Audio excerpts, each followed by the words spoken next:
आपने सोने चांदी को लेके भी पहले भविष्यवाणी की थी, ये जो एकदम से उछाल हम देख रहे हैं, कहीं ठहरती इनकी तेजी या मंदी दिखाई दे रही है? आपका प्रेडिक्शन क्या है? अगर अभी भी आप लोग लेना चाह रहे हो तो ले लीजिए, सोने के रेट पार जाने वाले हैं।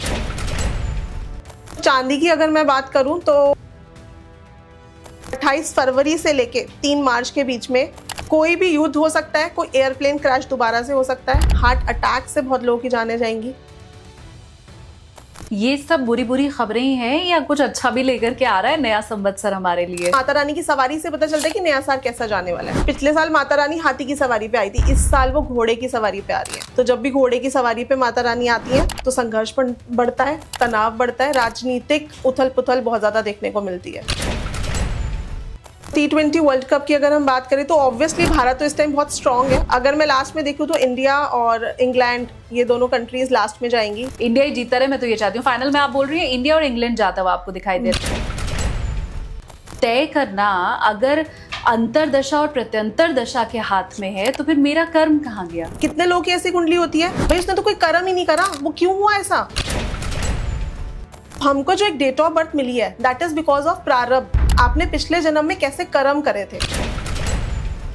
मेरे व्यूवर्स को अपनी डेट ऑफ बर्थ का आकलन कैसे करना है? बहुत इजी है अंतरदशा निकालना।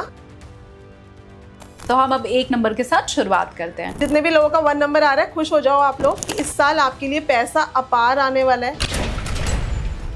अगर 2 नंबर की आपकी एडी आई थी तो 2 का नाम ही यही है। आपकी मैरिज हुई हुई, आपका रिलेशनशिप खराब ना हो तो आप एक कांसे की कटोरी लीजिए। 4 नंबर की तो पंच लाइन ही यही है, take care of your health. So इंसान हमेशा ऑलवेज 7 नंबर बहुत ही अच्छा नंबर है। 7 नंबर लक एनहांस करता है। 7 नंबर जो है ये रिलेशनशिप इश्यूज देता है, ये कंफ्यूजन्स देता है। नो डाउट ऐसा होता है क्योंकि Ketu is an headless planet. अभी तक अगर आप कुछ भी सोच रहे थे कि मुझे पैसा इन्वेस्ट करना है, मुझे बिग लैंड लेना है, प्रॉपर्टी, बल्क में पैसा आता है 8 नंबर में। ओम बड़े स्वर में चैंट करो और फिर सो जाओ। जो लोग 1-1 घंटा ब्रह्म मुहूर्त में बैठ के करते हैं ना, आपको 5 मिनट में उसका असर मिल जाएगा। नमस्ते, प्रणाम, जय श्री कृष्ण, राधे राधे। आप देखना शुरू कर चुके हैं चिंतामणि विद एसकेटी। एसकेटी यानी कि मैं शालिनी कपूर तिवारी। आप सभी को नव वर्ष की ढेर सारी शुभकामनाएं। नव वर्ष यानी कि अब ये जो हमारा सनातनी नव वर्ष शुरू होने वाला है, विक्रम संवत्सर 2083। मां की आराधना के साथ नव संवत्सर की हम सभी शुभारंभ करते हैं, ये मांगते हुए मां से कि सब कुछ मंगल मंगल हो। मेरा हमेशा ये मानना है कि जीवन में अगर सब ठीक चल रहा है तो बहुत अच्छा, लेकिन कहीं भी अगर रुकावट है तो ज्योतिष के जरिए मार्गदर्शन उसका संभव है। और उसी मार्गदर्शन के लिए आज पॉडकास्ट में मेरे साथ मौजूद हैं प्रख्यात एस्ट्रो न्यूमरोलॉजिस्ट साधन गुलाटी जी। स्वागत है मैम आपका। Thank you so much Shalini ji. वैसे मैं बहुत खुश हूं क्योंकि मैंने ये सुना है कि आपकी बहुत सी भविष्यवाणियां पहले सही सिद्ध हुई हैं। ये अलग बात है कि वो हमारा प्लेटफॉर्म नहीं था, पर उम्मीद मैं कर रही हूं क्योंकि अब मैं आपसे बहुत सारी भविष्यवाणियां पूछने वाली भी हूं आगे की, तो वो सब भी पिछली की ही तरह जरूर सही जाएंगी। कम से कम आपके फॉलोअर और फैंस तो यही कहते हैं मैम। डेफिनेटली। और आज मैं आपको लॉजिक के साथ बताऊंगी कि पुरानी भविष्यवाणियां भी कैसे सही गई, कब कौन सा ग्रह की युति हुई थी, और नई भविष्यवाणियां जो मैं बताऊंगी वो ऐसा मैं क्यों बता रही हूँ। क्योंकि फिर लोगों को लगता है कि भाई आप लोग तो ऐसे तुक्के मारते हो, ठीक हो जाते हैं। हाँ। लेकिन हम तो ग्रहों की भाषा बोल रहे हैं, हम वही डिकोड कर रहे हैं जो हमारे शास्त्रों में लिखा है। हमें सिर्फ आता है, हम मैदिनी ज्योतिष के हिसाब से बताते हैं, क्योंकि हम बताते हैं तो लोगों को लगता है डरा रहे हैं, और हम नहीं बताते तो कहते हैं पहले क्यों नहीं बताया। इसलिए हम पहले से बता रहे हैं, क्योंकि अगर हम कहीं पे भी जाते हैं पूरा रोड मैप बना लेते हैं, कहाँ जाना है, कहाँ रहना है, कैसे करना है, तो पहले से अगर पता चल जाए स्थितियां कैसी हैं तो प्रिकॉशंस तो लिए जा सकते हैं ना। अच्छा, आपने सोने चांदी को लेके भी पहले भविष्यवाणी की थी, ये जो एकदम से उछाल हम देख रहे हैं, और अब तो मैम हम देख रहे हैं कि ऐसा क्रैश होने के ऊपर आया है। समझ नहीं आ रहा, कभी भी ऊपर चला जा रहा है, खासकर चांदी कभी भी नीचे आ जा रही है। तो पहले तो 2026 के लिए भी और ये विक्रम संवत्सर के लिए भी कहीं ठहरती इनकी तेजी या मंदी दिखाई दे रही है? आपका प्रेडिक्शन क्या है? 2024 में ही आपको पता है मैंने जब ये बात बोली थी ना कि सोना लाख रुपए के पार जाएगा, I think it was real talk. तो वो बहुत हंसे थे मेरे ऊपर कि मैम क्या बात कर रहे हो, आपने तो इन्वेस्ट कर लिया होगा। और 2025 में मैंने बोला था कि 2 लाख कोई बड़ी बात नहीं, कि 170 180 के आसपास सोना पहुंच जाए, और वही हुआ इस साल। तो सोने में जो डिप आया ना, इट्स अ नॉर्मल डिप, क्योंकि लोगों ने सोने को ना, सोना क्या है, सोना इज अ गोल्ड करेंसी, लेकिन लोगों ने इसमें निवेश करना स्टार्ट कर दिया, इसको as a share market use करना स्टार्ट कर दिया। वो बहुत गलत है। आपको सोने में इसी तरह से निवेश करना है जैसे सोने को क्या बोला जाता है कि इट्स एन इन्वेस्टमेंट। जैसे घर एक इन्वेस्टमेंट है, वैसे ही सोना एक इन्वेस्टमेंट है। तो अगर हम उसको ऐसे ही रखेंगे तो सोने के रेट अगर अभी भी आप लोग लेना चाह रहे हो तो ले लीजिए। सोने के रेट पार जाने वाले हैं 1.5 लाख, 170 180 पहुंच जाए जब ये गुरु ट्रांजिट करेंगे अपनी जून कैंसर राशि में, जब ट्रांजिट करेंगे, उनकी उच्च की राशि है, सोना जाने वाला है 170 180 जाने वाला है। तो अभी मैं कहूंगी कि सस्ता है। और चांदी को लेके क्या प्रेडिक्शन है? चांदी तो अप डाउन रहेगी, क्योंकि बहुत सारी इंडस्ट्रीज हैं जहां पर चांदी यूज होनी शुरू होगी, क्योंकि हम बोल रहे हैं कि हम सोलर पैनल्स यूज करना स्टार्ट करें, बिजली बचाएं, है ना, हम इस तरफ जा रहे हैं। तो वहां पर चांदी बहुत ज्यादा यूज होगी। तो अगर हमें इको फ्रेंडली बनना है तो चांदी और भी ज्यादा महंगी होगी। मतलब इस साल का जो सोना होगा वो चांदी होगी। कुछ नंबर्स हैं चांदी को लेके कि कहाँ तक जा सकती है? चांदी की अगर मैं बात करूं तो 240 में अगर आप चांदी खरीद लेते हो तो आप फायदे में ही रहोगे। 4 लाख तक तो नहीं जाएगी, पर 3.5 3 लाख ऐसे ही इसका रेट रहेगा इस साल। 4 लाख तक अब आगे नहीं जाएगी? एक बार टच कर चुकी है चांदी 4 लाख तक, एंड ऑफ द ईयर जा सकती है, पर अभी नहीं जाएगी। ठीक है। अब आप क्या सोने और चांदी में सट्टेबाजी करते हैं या नहीं, वो मुझे कमेंट्स करके आप बताओ, क्योंकि साधन मैम ये कह रही कि इसमें इन्वेस्ट करना तो ठीक है, लेकिन ट्रेडिंग अगर आप कर रहे हैं तो वो गलत है। पर मैम इसमें सीरियसली हमारी कोई गलती नहीं है। गवर्नमेंट MCX NCDX में प्रॉपर लेकर के आई है वायदा बाजार में, और इसलिए लोग खरीद रहे हैं। पर मैं आपके कॉमेंट्स का वेट करूंगी, मुझे आप जरूर बताएं। अच्छा, एक प्रेडिक्शन आपका एयर क्रैश को लेके, एयरक्राफ्ट क्रैश होंगे इसे लेके भी शायद था, और आपने मुझे कहा कि आप वजह के साथ बताएंगी कि ये घटनाएं क्यों होती हैं। तो पहला तो मुझे आप वजह बताएं, और दूसरा आगे भी क्या ऐसी संभावना बन रही है क्या? बिल्कुल, 20 जनवरी को ही आपने देखा कि पंचग्रही महायोग बना, 5 ग्रह एक साथ हुए थे। तो जब भी ज्यादा ग्रह एक साथ होते हैं, वो भी किसी एयरी राशि में, तो खप्पर योग बनता है। ऐसा ही खप्पर योग लास्ट ईयर बना था जब अहमदाबाद दुर्घटना हमने देखी थी। ऐसा ही खप्पर योग अभी बना हुआ था। और पॉलिटिक्स को लेकर तो वैसे भी ये साल बड़ा उथल पुथल में रहने वाला है। तो मैंने ये बात बोली थी कि कोई पॉलिटिकल नेता हम खो दे और प्लेन घटना हो, ये दोनों चीजें मिलती हुई नजर आएंगी, और ऐसा ही हुआ। और क्योंकि शनि जो है ये वेस्ट डायरेक्शन को दिखाते हैं, तो वेस्ट से ही स्थितियां सारी खराब होने वाली हैं। इस साल भी आप देखोगे कि वेस्टर्न कंट्रीज के साथ हमारी थोड़ी सी प्रॉब्लम होती हुई नजर आएगी, जैसे USA के साथ हुई है। और ईस्टर्न कंट्रीज के साथ हमारी थोड़ी बेटर होंगी स्थितियां, जैसे रशिया ईस्ट में आता है। सो वेस्ट वाली साइड जो है वो बहुत अनसेफ है इस साल भी। अभी आप देख लो 17 फरवरी को मैं पूरा डेटा विद आपके सबके लिए लेकर आई हूँ, ताकि हम ट्रस्ट कर सके कि भाई ये जो मैदिनी ज्योतिष है इसमें हम पूरे वर्ल्ड की प्रेडिक्शंस कर सकते हैं।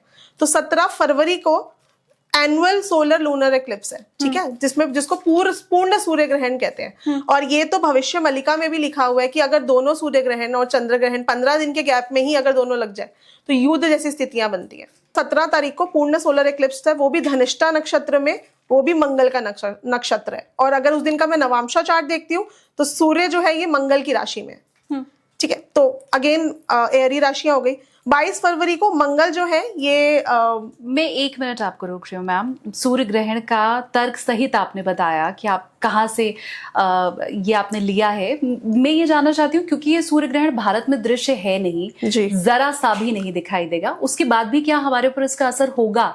जो चीज हमें दिख नहीं रही है वो क्या असर डालती है? बिल्कुल, क्योंकि खगोलीय घटनाएं ऑल ओवर दी वर्ल्ड वो असर डालती है। ऑल्दो अंटार्कटिका में ही दिख रहा है, अंटार्कटिका तो बहुत ही ठंडा शहर है, वहां तो क्या ही होने वाला है। लेकिन सूर्य ग्रहण की जो मैंने कुंडली बनाई, मैं उस दिन की कुंडली के हिसाब से बता रही हूँ, सब पर इसका असर होने वाला है। और भारत से ज्यादा इसका असर रशिया और अमेरिका पे हमको देखने को मिलेगा। ट्रम्प साहब की नीतियां वैसे बता रही हैं कि जी, अमेरिका मुश्किल में ही है, तो ऐसे ही लग रहा है क्या मुश्किल में है? ट्रम्प का नाम तो काले अक्षरों में लिखा जाएगा। जितना उन्होंने अमेरिका के लिए पॉजिटिव करा या एडवांसमेंट करी, उससे ज्यादा तो वो अमेरिका के लिए प्रॉब्लम लेकर आए हुए हैं। खैर, हमारी गलती नहीं होती, जैसे हमारी प्लैनेट्स और दशाएं होती हैं वैसा ही हमारा दिमाग चलता है। अच्छा, बिल्कुल। 22 फरवरी को आप देखिए कि मंगल जो है ये अंगारक योग बना रहे हैं, क्योंकि कुंभ राशि में प्रवेश करने वाले हैं, जहां पे राहु ऑलरेडी बैठे हुए हैं। सो जब इन दोनों की बहुत ज्यादा क्रॉस, मतलब जब बहुत क्लोज कंजंक्शन होगी, that will be 28 February. Mangal cross करेंगे उस पॉइंट को जहां पे सूर्य ग्रहण लगा था, गंडांग को क्रॉस कर जाएंगे वो। तो 28 फरवरी से लेके 3 मार्च के बीच में कोई भी युद्ध हो सकता है, कोई एयरप्लेन क्रैश दोबारा से हो सकता है, हार्ट अटैक से बहुत लोगों की जानें जाएंगी, ऐसा हमको देखने को मिलेगा। मैं चाहती हूँ मेरी भविष्यवाणी गलत हो जाए, लेकिन स्थितियां बहुत खराब है आगे जाके। उसके बाद आप 3 मार्च को देखिए, यही खत्म नहीं होता। 3 मार्च को ल्यूनर एक्लिप्स पड़ने वाला है, जो वर्गो राशि में पड़ेगा। और हमारा जब साल शुरू हुआ था तो कन्या लगन की कुंडली बनी थी, तो अभी कन्या लगन में ही लूनर एक्लिप्स होने जा रहा है। ब्लड मून एक्लिप्स होगा इसका नाम। तो लीडरशिप पावर में रहने वाला कोई पॉलिटिशियन, पॉलिटिकल अनस्टेबिलिटी, प्रोटेस्ट हो, लोग सड़कों पे आ जाएं, ऐसा हमको देखने को मिलेगा। और ये बहुत क्लोज स्थिति जब कब होगी, जब मंगल और राहु की क्लोज कंजंक्शन हो जाएगी। That will be from 11 March two 13 मार्च। इसीलिए जब मैंने प्रेडिक्शन करी थी तो मैंने बोला था कि 13 मार्च तक कोई ना कोई एयरप्लेन क्रैश होगा। तो अभी भी एयरप्लेन क्रैश हमको और भी देखने को मिलेंगे। ये जितनी आपने भविष्यवाणी की कि जनता सड़कों पे आ सकती है, या पॉलिटिशियंस की जो आपने बात की, आप इंडिया के सिनेरियो में बता रही हैं या वर्ल्ड में कहीं हमें देखने को मिलेगा? पूरे विश्व में आपको कहीं पे भी देखने को मिल सकता है, पर भारत में भी हमको कोई ना कोई ऐसी घटना देखने को मिलेगी। स्पेशली 13 मार्च बहुत ही खराब डेट है। उसके अलावा ये यहाँ पर ही खत्म नहीं होता। 29 मार्च को केतु ऑलरेडी फायरी राशि में बैठे हुए हैं और माघा नक्षत्र में वो एंटर करेंगे। अगेन एक फायरी नक्षत्र है। 2 अप्रैल को मंगल मीन राशि में जाएंगे, जहां पे शनि ऑलरेडी बैठे हुए हैं। तो जब भी मंगल और शनि की युति होती है तो ये अर्थक्वेक योग बनाती है, तो हमको कोई बड़ा भूकंप देखने को मिलेगा, स्पेशली 28 मार्च से लेके 19 अप्रैल के बीच में, जब इन दोनों की बहुत क्लोज कंजंक्शन हो जाएगी। प्राकृतिक आपदा, रिश्तों में तनाव, सेंट्रल गवर्नमेंट कोई ऐसा डिसीजन ले ले, माइग्रेशन होता हुआ मुझे दिखता है बहुत सारी स्टेट्स में, जैसा जम्मू कश्मीर में हुआ था, ऐसा किसी स्टेट में कोई इमरजेंसी लग जाए और माइग्रेट करें लोग। Not only in India, all over the world आपको ये देखने को मिल सकता है। यूरोप, रशिया, अमेरिका, ये सब कंट्रीज जो है इस टाइम बहुत ज्यादा हम क्या बोल सकते हैं कि बारूद के गोले पे बैठे हुए हैं, कभी भी फट सकता है। ये सब बुरी बुरी खबरें ही हैं या कुछ अच्छा भी लेकर के आ रहा है नया संवत्सर हमारे लिए? नया संवत्सर हमारा, पहले हम नए संवत्सर की बात कर लेते हैं, आप जैसे बात कर रहे हो, क्योंकि 19 मार्च से हमारा नया संवत्सर स्टार्ट हो रहा है। हम सोचते हैं कि 1 जनवरी को हमारा नया साल है, पर हमारा नया साल, सॉरी टू से, दारू से या शराब से या पार्टियों से शुरू नहीं होता। हमारा नया साल स्टार्ट होता है जब माता रानी आती हैं, और माता रानी की सवारी से पता चलता है कि नया साल कैसा जाने वाला है। तो पिछले साल माता रानी हाथी की सवारी पे आई थी, इस साल वो घोड़े की सवारी पे आ रही है। तो जब भी घोड़े की सवारी पे माता रानी आती हैं तो संघर्ष बढ़ता है, तनाव बढ़ता है, राजनीतिक उथल पुथल बहुत ज्यादा देखने को मिलती है। अच्छा जी बिल्कुल। तो पूरे साल फिर ऐसी स्थिति रहेगी, संघर्ष सभी का बढ़ेगा जब तक गुरु ट्रांजिट नहीं कर जाते अपनी ही राशि में, यानी कि कर्क राशि में, जो उनकी उच्च की राशि है, तब तक आपको बहुत उथल पुथल देखने को मिलेगी। गुरु वैसे इस साल के राजा रहने वाले हैं, क्योंकि गुरु राजा मंगल मंत्री।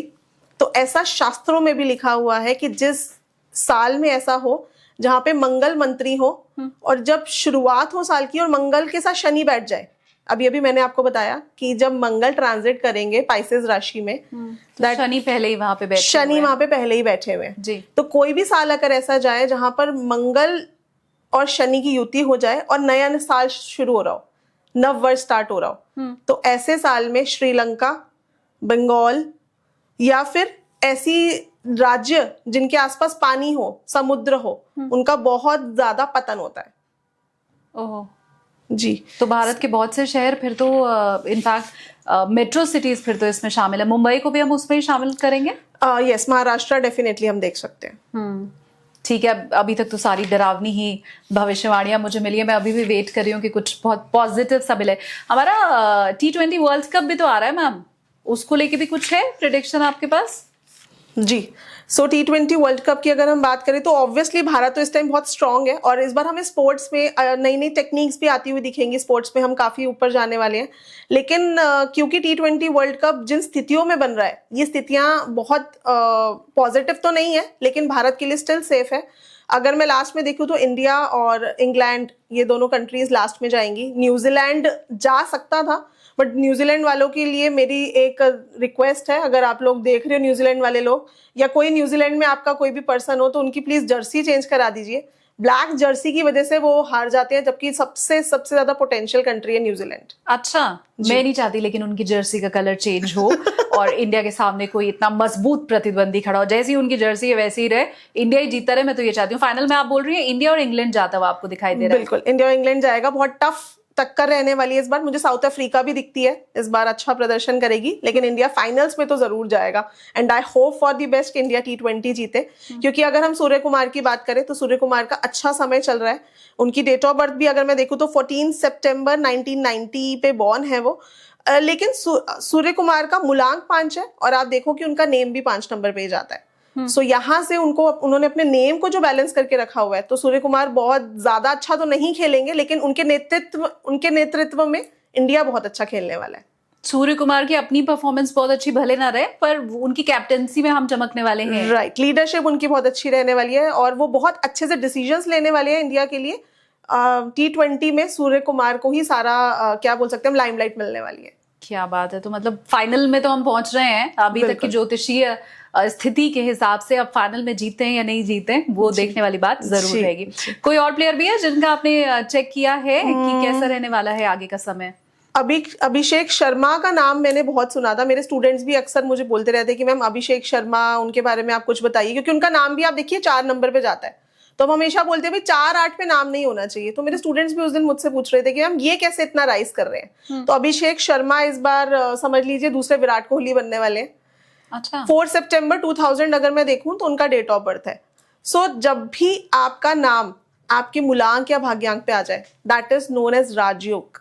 वाह जी, किसी के साथ भी अगर ऐसा हो तो? किसी के साथ भी अगर ऐसा, वो जर्सी नंबर भी 4 ही वेयर करते हैं। हाँ, मुझे बताओ अगर आपका भी डेट ऑफ बर्थ ऐसी है, कमेंट करके मुझे बताइए। और राजयोग जैसी कोई कंडीशन आपकी लाइफ में अगर बनी हुई है तो प्लीज वो भी कमेंट्स में लिखिएगा। बिल्कुल।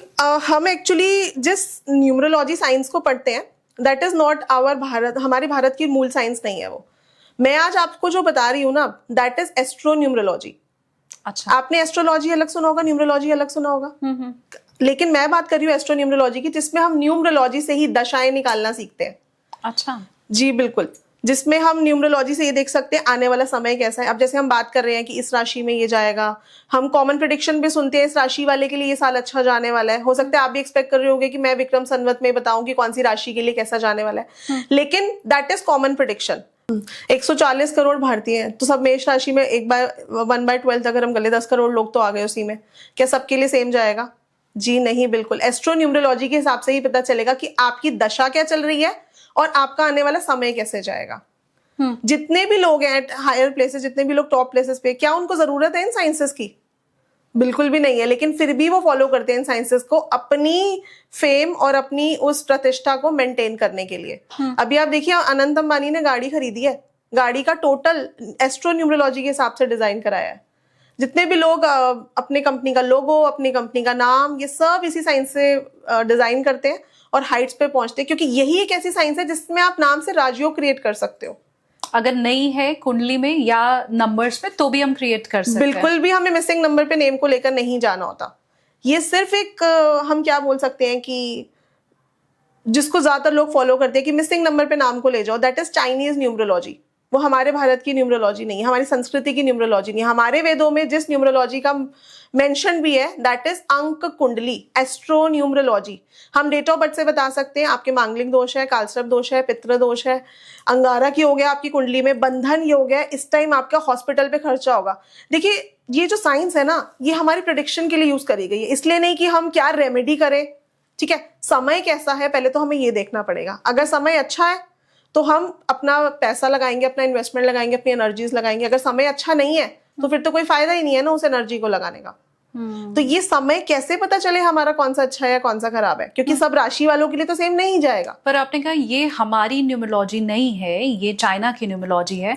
मेरा काउंटर सवाल इसमें ये है कि आप ज्योतिष, जो हमारा वैदिक ज्योतिष है, वो इंडिया में काम करे तो उसी ढंग से तो वो अमेरिका में भी काम करता है। मतलब वैदिक ज्योतिष भले अमेरिका का ज्ञान नहीं है, पर जैसे वो हमारे लिए काम करेगा, अमेरिका में बैठे हुए व्यक्ति के लिए भी करेगा, इंग्लैंड में बैठे हुए व्यक्ति के लिए भी काम करेगा। तो वैसे ही वो न्यूमरोलॉजी भले चाइनीज ज्ञान है, लेकिन वो ज्ञान क्यों चाइना तक ही सीमित है, क्यों नहीं भारत के ऊपर? नहीं, भारत पे भी अप्लाई होता है। सपोज आप मेरे पास आए कंसल्टेशन लेने के लिए, ठीक है, तो मैं आपको ये तो नहीं बताऊंगी ना आपके कैरेक्टरिस्टिक्स क्या रहने वाले हैं। आप ये पूछने आओगे घर कब, गाड़ी कब, मकान कब, हाँ। ये तो हम सिर्फ और सिर्फ इसी साइंस से बता सकते हैं, दैट इज एस्ट्रोनॉमी, क्योंकि इसमें दशाएं निकलती हैं एस्ट्रोलॉजी की तरह। हाँ। महादशा, अंतरदशा, प्रत्यंतर दशा, सूक्ष्म दशा, 4 दशाएं निकलती हैं, जिसके हिसाब से हम आपका past, present, future anything predict कर सकते हैं। और वो बिल्कुल एक्यूरेट रहता है? 100% एक्यूरेट जाता है। आप देखो अनुष्का शर्मा क्या डेट ऑफ बर्थ है, 1 मई 1988, 3 ही नंबर्स हैं चार्ट में। कोई बॉलीवुड का नंबर है? बॉलीवुड के लिए तो 6 नंबर चाहिए, 7 नंबर चाहिए, ऐसा कोई नंबर तो होना चाहिए। कैसे मिल गया अनुष्का को इतना सक्सेस? नाम भी 3 नंबर पे ही है। फिर 2003 में अनुष्का शर्मा की 6 नंबर की महादशा स्टार्ट हुई, जो 6 साल हमारे न्यूमरोलॉजी में कैसे होता है, जिस न्यूमरोलॉजी की मैं बात कर रही हूँ, एस्ट्रो न्यूमरोलॉजी की, 6 नंबर की उनकी महादशा स्टार्ट हुई, 6 साल चलेगी। 2003 में उनकी 6 नंबर की महादशा आई। अब उनके डेट ऑफ बर्थ में 1 नंबर और ऐड हो गया। जिस नंबर की हमारी महादशा होती है उस नंबर की एनर्जी हमें मिल जाती है। सो 1 नंबर और ऐड हो गया, 6 नंबर। 2003 में ये दशा आई, 2005 में उनको रब ने बना दी जोड़ी मूवी मिल गई। और फर्स्ट मूवी यशराज बैनर में सुपर डुपर हिट। कोई कोई बैकग्राउंड नहीं है बॉलीवुड का, हाँ। कोई लेना देना नहीं था बॉलीवुड से, लेकिन इतनी बड़ी स्टार, पहली ही मूवी शाहरुख खान के साथ। और ये मैं पहली बार सुन रही हूँ कि महादशा हम न्यूमरोलॉजी में भी देखते हैं, चेक करते हैं। आपने अगर कभी पहले सुना है तो प्लीज कमेंट करके मुझे बताइए। मैं ये रियली फर्स्ट टाइम सुन रही हूँ कि न्यूमरोलॉजी में भी अंतरदशा, प्रत्यंतर दशा, महादशा, इसका जिक्र है कहीं पे? बिल्कुल, हम तो सिखाते हैं साइंस को, जिसमें हमारे स्टूडेंट्स खुद से सीख के अराउंड 35-40,000 पर मंथ तो कम से कम अर्न करते हैं। हमारी एक स्टूडेंट है, she is earning in 6 figures now. और ये कितने दिन में सीख जाते हैं? सिर्फ 3 मंथ्स। देखो, मैं नहीं कहती कि आप कोई नॉर्मल सा न्यूमरोलॉजी कोर्स करो जो 4 दिन का 5 दिन, क्योंकि उससे आप किसी के कैरेक्टरिस्टिक्स ही बता पाओगे खाली। आपको अगर सीखना है तो आप एक प्रोफेशनल कोर्स सीखिए, भले ही आप अपने लिए सीखिए, भले ही आप इसमें अपना फ्यूचर बनाने के लिए सीखिए, क्योंकि जैसे मैं बता रही हूँ आने वाली स्थितियां अच्छी नहीं है। बहुत सारे जो बिजनेसेस हैं वो बंद होंगे, बहुत सारे लोगों के जॉब्स ले आउट होंगे, बड़ी बड़ी कंपनीज हम अभी से सुन रहे हैं, अमेजॉन, गूगल जैसी कंपनीज ले आउट कर रही हैं, तो एक नॉर्मल कंपनी का तो क्या ही हाल होने वाला है। ठीक है। सो ये साइंसेस सीख कर आपको पता है कितनी फीमेल्स हमारे साथ जुड़ती हैं जो अपने फ्यूचर बनाती हैं। अभी ये कैसा समय है? अच्छा समय नहीं है। आपको पता है हमारे मास्टर क्लासेस जो होती हैं, जितने भी लोगों ने उसको ज्वाइन किया था, हमने फ्री चांदी की हनुमान चालीसा उनको एज अ बोनस दी थी। तो हमारी मास्टर क्लासेस होती हैं जिसमें हम हमेशा कोशिश करते हैं कि जो लोग हमारे साथ जुड़ रहे हैं हम उनका मैक्सिमम भला कर सके। अब मैं भी ये चाहती हूँ कि आप मेरे पॉडकास्ट में आइए तो मेरे व्यूवर्स का मैक्सिमम भला हो सके। तो आपकी ये जो अनोखी विद्या है, मैं तो अनोखा ही बोलूंगी क्योंकि मैंने इसके पहले नहीं सुना है इसके बारे में कभी, तो मुझे आप ये बताएं कि ये नए स्टाइल से क्या हम, हमारा जो संवत्सर है आने वाला, उसमें हम आम लोगों का जो आपको देख रहे हैं उनका पर्सनल ईयर प्रिडिक्ट कर सकते हैं? I mean I don't know आपका क्या वे है, क्योंकि मैंने तो नॉर्मल या तो नंबर के हिसाब से प्रिडिक्शन सुना है या पर्सनल ईयर के हिसाब से प्रिडिक्शन सुना है, बट आई एम श्योर क्योंकि आप अंतरदशा और महादशा की बात कर रही हैं तो आपका कुछ अलग तरीका है। जी बिल्कुल, जैसे हम अनुष्का शर्मा की बात ही कर रहे थे, 6 नंबर में उनको ये बॉलीवुड में सक्सेस मिला। उसके बाद 6 नंबर के बाद ना इसमें कॉन्जिक्यूटिव चलेगा, 7 नंबर की महादशा आएगी। 7 नंबर में भी उन्होंने अच्छा किया बॉलीवुड में, यानी कि और 7 साल उन्होंने बहुत अच्छा करा। जैसे ही उनकी 8 नंबर की महादशा आई, उनकी मूवीज फ्लॉप पे flop, back to back flop होनी स्टार्ट हो गई, क्योंकि 8 नंबर है ही नहीं बॉलीवुड का। तो जो भी नंबर की आपकी दशाएं होती है उसके हिसाब से ही आपकी लाइफ प्लान होती है। अब अनुष्का शर्मा अगर चाहे भी बॉलीवुड में आना तो उनको सक्सेस मिलना थोड़ा मुश्किल है, क्योंकि 8 के बाद अब 9 साल 9 नंबर की महादशा चलेगी। उस 9 नंबर की महादशा में वो कोई बिजनेस कर सकती हैं, हो सकता है वो अपना कोई प्रोडक्शन हाउस ओपन कर ले, हो सकता है वो किसी तरह का बिजनेस करे बॉलीवुड में, बट वो एज एन एक्ट्रेस दोबारा बॉलीवुड में तभी आ पाएंगे जब उनकी 2 नंबर की महादशा आएगी, because that number is for Bollywood. मुझे आपकी बात सुन के ये क्यों लग रहा है, माफी के साथ मैं ये सवाल पूछ रही हूँ, कि फिर तो इंसान के अपने कर्म में कुछ है ही नहीं। मैं लाख अच्छी एक्टिंग कर रही हूँ, मैं लाख पूरा डेडिकेशन के साथ काम कर रही हूँ, लेकिन वो तय करना अगर अंतरदशा और प्रत्यंतर दशा के हाथ में है तो फिर मेरा कर्म कहाँ गया? देखिए, मैं आपको ये चीज समझाती हूँ। हमारे 2 तरह के कर्म होते हैं, ठीक है? एक होता है प्रारब्ध और एक होता है संचित कर्म। प्रारब्ध मतलब पिछले जन्म से। अब आप एक बात बताओ, आप बॉर्न हुए हो, आपकी कुंडली बन गई, आपने तो कोई कर्म ही नहीं करा। कितने लोगों की ऐसी कुंडली होती है कि बॉर्न होते ही उसको हार्ट में कोई होल निकल आता है, स्पेशल चाइल्ड है बच्चा, भाई उसने तो कोई कर्म ही नहीं करा, वो क्यों हुआ ऐसा? प्रारब्ध हो गया, वो पास्ट लाइफ कर्मा। तो हमको जो एक डेट ऑफ बर्थ मिली है दैट इज बिकॉज ऑफ प्रारब्ध। आपने पिछले जन्म में कैसे कर्म करे थे, ठीक है? उस पर हमारा कोई कंट्रोल नहीं है। कितने लोग हम मेरे पास आते हैं कि भाई एक डेट ऑफ बर्थ डिजाइन कर दो डिजाइनर बेबी कंसेप्ट के लिए। हम जो डेट डिजाइन करते हैं उस पर 50% चांसेस होते हैं कि बच्चा बॉर्न नहीं होता, क्योंकि बच्चा उसी डेट पे बॉर्न होगा जो आपका प्रारब्ध है, ठीक है। तो वो उसका कोई रिपेयरेबल नहीं है, उसका हम कुछ भी नहीं कर सकते। लेकिन जो हमारे संचित कर्म है, यानी कि अब जो हम कर्म करेंगे उसके हिसाब से हमको फल डेफिनेटली मिलेगा। लेकिन अगर हमारी डेट ऑफ बर्थ बैलेंस है, डेट ऑफ बर्थ के सबसे 2 पावरफुल नंबर्स होते हैं हमारा मूलांक भाग्यांक। मूलांक हमारा रूट नंबर है, हमारी जड़ों से जुड़ा हुआ है। अब पेड़ की जड़ क्या करती है? स्टेबिलिटी देती है। सिमिलरली हमारा मूलांक हमको स्टेबिलिटी देता है। आप बोल रहे हो कि अगर हम नाम को मिसिंग नंबर पे ले जाएं, क्योंकि अभी तक आपने वही सुना होगा, जो हमारा मूलांक है वो हमको स्टेबिलिटी दे रहा है, और जो हमारा भाग्यांक है हमारा लक फैक्टर एनहांस कर रहा है। मूलांक हमें अपॉर्चुनिटी देता है और उस अपॉर्चुनिटी को मनी में कन्वर्ट हमारा भाग्यांक करता है। तो ये दोनों सबसे इंपॉर्टेंट नंबर है। जितने भी फिल्म स्टार्स हैं आप उठा के देख लेना, नाम मूलांक भाग्यांक पे ही आपको देखने को मिलेगा। नहीं, पर मेरा पॉडकास्ट अगर हिट हो रहा है, अगर चिंतामणि विद एसकेटी हिट हो रहा है, take off with SKT hit हो रहा है, तो आपकी बात से क्या मैं ये समझूं कि ये मेरी अंतरदशा प्रत्यंतर दशा करवा रही है? इसमें मेरा रोल, मेरी मेहनत का रोल क्या नहीं है? और क्या जिस दिन वो फेवरेबल नहीं होगा तो अनुष्का शर्मा की तरह, जैसे आप कह रही कि वो लाख कोशिश अब कर लें पर बॉलीवुड में एंट्री बहुत मुश्किल है या कांटों भरी है, क्योंकि अब उनकी दशाएं जो हैं वो विपरीत हो चुकी हैं जी। तो क्या इसका अर्थ हम ये समझें? हाँ, या तो फिर वो कोई जेमस्टोन वेयर करें या उस नंबर को एक्टिवेट करें, ठीक है। लेकिन जैसी आपकी दशा होगी वैसा ही आपके माइंड में थॉट आएगा। आपको थॉट ही नहीं आएगा कि मैं बॉलीवुड में दोबारा से चली जाऊं। जैसा हमारा नंबर आता है ना, वैसा ही हमारे माइंड में थॉट आ जाता है। कितने सारे लोग होते हैं ना, हम बोलते हैं कि भाई ये बंदा तो इतना सही था, इसने खराब कैसे कर दिया, या ये बंदा तो कितना खराब था, इसने सही कैसे कर दिया। वो सब हमारी दशाओं के ही रोल होते हैं। तो अब हम दशाओं पे ही आगे बढ़ते हैं। बिल्कुल। और आप मुझे बताएं कि हम पहले किस नंबर से शुरुआत कर रहे हैं, या मेरे व्यूवर्स को अपनी डेट ऑफ बर्थ का आकलन कैसे करना है और फिर आपका प्रेडिक्शन सुनना है। बहुत ईजी है अंतरदशा निकालना, लेकिन पर्सनल ईयर की तरह फेक नहीं है। मतलब पर्सनल ईयर जो है ये बहुत ज्यादा अप्लाई नहीं होता लोगों के ऊपर, लेकिन अंतरदशा के हिसाब से ही पता चलता है कि भाई मेरा ये साल कैसा जाने वाला है। तो आपको क्या करना है, आपको अपनी डेट लेनी है, आपको अपना मंथ लेना है। ईयर में आपको पूरा ईयर नहीं लेना, आपको लास्ट के 2 नंबर लेने हैं। जैसे अच्छा, जैसे 2026 है, 26 लेना है। हाँ, हम 26 लेंगे प्लस डे नंबर। ये डे नंबर मतलब कि उस दिन आपका जन्मदिन जब आया था वो कौन सा वार था, और उस वार का एक नंबर होता है। जैसे संडे का 1, मंडे का 2, ट्यूसडे का 9, वेडनेसडे का 5, थर्सडे का 3, फ्राइडे का 6, सैटरडे का 8। थैंक गॉड मैंने ये पूछ लिया, वरना मैं सोच रही थी कि संडे अगर 1 है तो सैटरडे 7 होगा। ये बहुत अच्छा हुआ, क्लियर हो गया। नहीं, इस हिसाब से होता है। हाँ। तो डेट 20, जैसे मेरा जन्मदिन अभी आया 25 जनवरी को, तो 25 प्लस मंथ का 1 प्लस 26 प्लस 26 करेंगे हम, प्लस डे नंबर। तो संडे को आया था मेरा बर्थडे, तो संडे का भी मैंने बताया था 1, तो हम 1 प्लस करेंगे। तो ये टोटल हुआ 5, 3, 53। तो हम 53 को अब सिंगल डिजिट पे लेके आएंगे, तो 8 आता है। ओके, तो आप जो प्रिडिक्शन बताने जा रही हैं वो 8 नंबर जब आए तो सुनना है। बिल्कुल। तो एडी, इसको हम अंतरदशा बोलते हैं। दैट इज एस्ट्रो न्यूमरोलॉजी अंतरदशा। ठीक है, तो मेरे जितने भी व्यूअर्स सुन रहे हैं, आपको अपनी डेट ऑफ बर्थ में मंथ को ऐड करना है। आप जिस दिन पैदा हुए वो तारीख में महीना आप जोड़ लीजिएगा।